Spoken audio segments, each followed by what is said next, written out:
আগৰ পৰা গাড়ী এটা খেদি লৈ আহিছে। এই ৰখি পেলাই কয় যে ৰাইনো খেদি আছে। মই ক'লো যে লাহে লাহেকে যা। এই অলপমান ৰখি কেনে সি আহি পালেই ৰাইনো।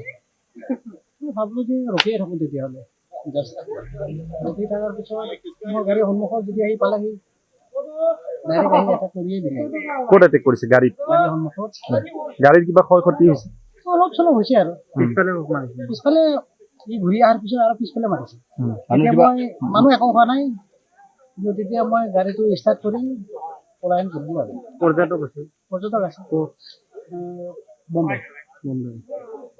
একো ক্ষয় ক্ষতি হোৱা নাই পৰ্যটকসকলৰ? কিমানটা আছিল? এটাই পৰ্যটক কেইগৰাকী আছিল? দুইগৰাকী। দুইগৰাকী পৰ্যটক আছে। আগৰ পৰা গাড়ী এটা খেদি লৈ আহিছে। এই ৰখি পেলাই কয় যে ৰাইনো খেদি আছে। মই ক'লো যে লাহে লাহেকে যা। এই অলপমান ৰখি কেনে সি আহি পালেই ৰাইনো। ভাবিলো যে ৰখিয়ে থাকোঁ তেতিয়াহ'লে। জাষ্ট ৰখি থকাৰ পিছত মোৰ গাড়ীৰ সন্মুখত যদি আহি পালেহি ডাইৰেক্ট আহি এটা কৰিয়ে দিলে।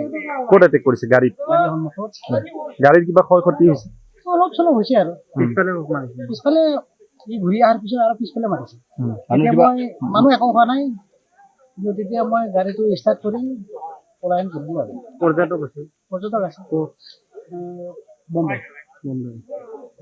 একো ক্ষয় ক্ষতি হোৱা নাই পৰ্যটকসকলৰ? কিমানটা আছিল? এটাই পৰ্যটক কেইগৰাকী আছিল? দুইগৰাকী। দুইগৰাকী পৰ্যটক আছে। যিকোনো খবৰৰ বাবে যোগাযোগ কৰক আমাৰ এই নম্বৰত 9181 307 2221।